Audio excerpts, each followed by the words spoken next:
Do in the name of the Almighty God swear that I will at all times well and truly serve the Republic of Ghana in the office of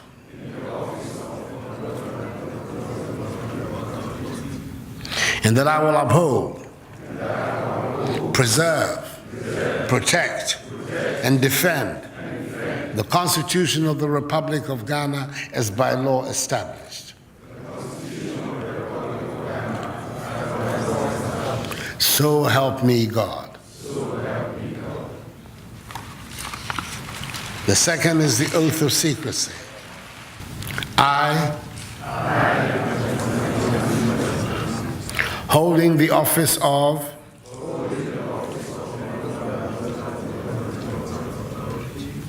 do in the name of the Almighty God swear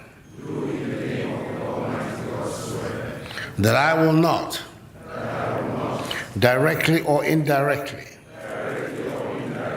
communicate or reveal to any person any matter which shall be brought under my consideration or shall come to my knowledge in the discharge of my official duties, except as may be required for the discharge of my official duties, or as may be specially permitted by law.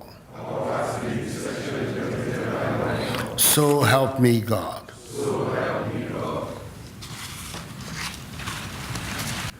In the run-up to the 2016 elections, one of the most important commitments that the New Patriotic Party and I made to the people of Ghana was our determination to begin a new paradigm of development in our country.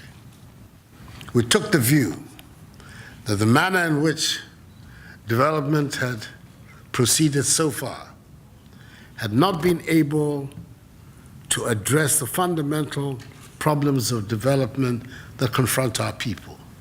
And it had a lot to do with the profile that the development process in Ghana had been undertaken up till now. We made, therefore, the commitment that we would attempt a new paradigm, a bottoms-up approach to the development of our country. And it will require that the manner in which the capital expenditure of our various budgets had hitherto been spent would be done in a different manner.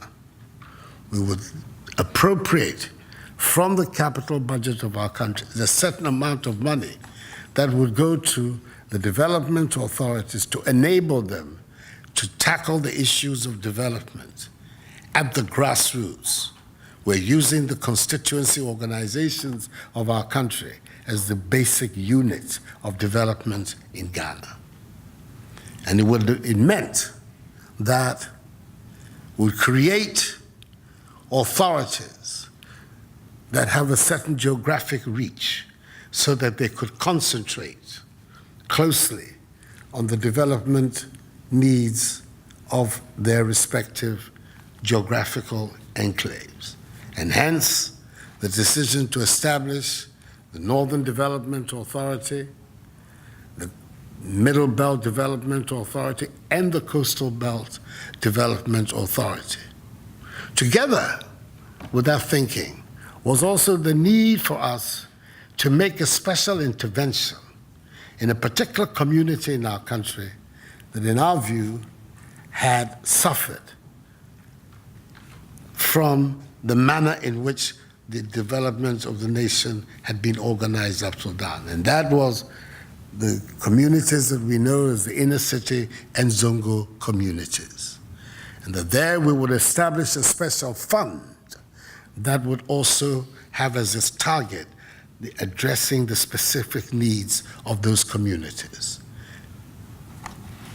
In the way of things, when it is the requirement of the rule of law, I don't have the luxury of some of the leaders that we have had in the past, whereby I speak and it is law. I have to go through processes. And the processes meant that the whole concept had to be subjected to the rigorous scrutiny of the Parliament, and the processes that Parliament takes in enacting laws had to come through. So that is part of the reason why a year after we began the process, it is now the moment for us to inaugurate these bodies. Fortunately,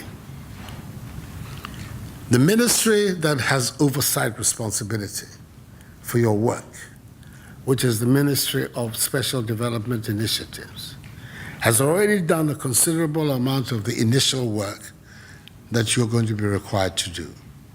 It has already undertaken a needs assessment across the country of all the 275 constituencies and identified the basic needs.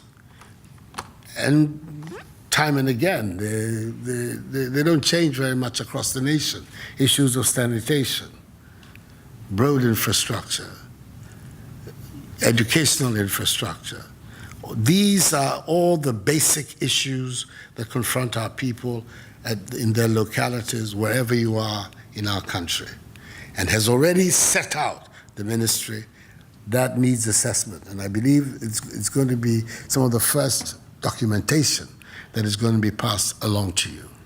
We're doing this because we believe that if these authorities succeed in their task, it will enable us to have a much more evenly balanced development of Ghana, and that the inequalities and imbalances that have been unfortunately a feature of our national development, the imbalances between rural and urban Ghana, and even within rural Ghana, the various geographic zones in our country, we would, through the agency of these development authorities, be able to address those imbalances and assure a much more even and coherent development of our nation. The money that is at stake, that is the equivalent of $1 million per constituency annually, we have given it a generic home in the Infrastructure for Poverty Eradication Program, IPEP.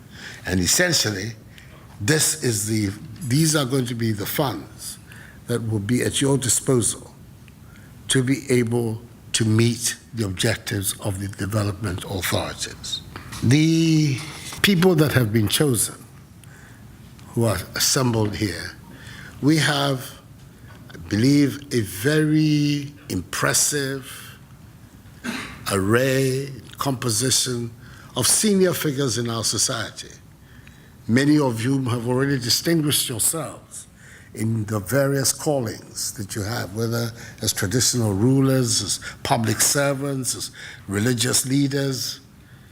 We have having the opportunity to have the benefit of your experience in undertaking this very difficult task of ensuring that we have this balanced, equitable development of our nation. On my part, the advice that I have to give you is a simple one. You have to cooperate with each other. The various boards that are constituted are going to have to work together as a team. Working together as a team is not to be working as robots. It's important. The reason why you have been assembled is that we want the benefit of your thinking, the benefit of your experience, the benefit of your expertise. But when the discussions have taken place and have been concluded at the level of the boards, then there is unity in purpose about carrying out those decisions. That is the unity that I'm seeking from you. You will have the support of the Ministry for Special Development Initiatives. The laws that set up the authorities have provided that a certain percentage of the monies that are coming, I believe it's 5%, will be used by you for administrative purposes. It is very easy for everybody to count what that amount of money means. These are, 49, I believe, constituencies in the Northern Development Authority. Multiply that by 1 million CDs and do the 5%. It's not a very difficult arithmetic exercise. So you have a clear idea. But it means that you have a limit, which is the law has imposed upon you, for actually running the authorities and be able to do your work. You have to stay within those limits. You have to make sure that those limits are indeed limits, that you don't overrun the budget, because at the end of the day, the bigger the administrative cost of your work, the less opportunity there is for the investment in the development of your various regions. I'm very confident about the quality of people that have been assembled to assist in discharging this important initiative. It's new in the public space of our country. We had a limited version of it with the SADA, but I'm not interested in going into polemics, but I think all of us are aware of, in some ways, the unfortunate history that has been associated with the SADA. We have an opportunity to start off on a clean slate and build something that will inure to the benefit of the people of Ghana. And that has to be the guiding consideration for all of us in this room in what we're doing. I want to take the opportunity once again to thank you very much for accepting to serve on the various boards and to commit yourself to public service, again, for those who are coming out of retirement and for those who are coming strictly from the private sector to come and do, and even our traditional rulers, to leave a little bit behind the considerations of the palaces, but come and join us in the public space to help us in the process of Ghana's development. Thank you once again for coming and responding to the call. Thank you.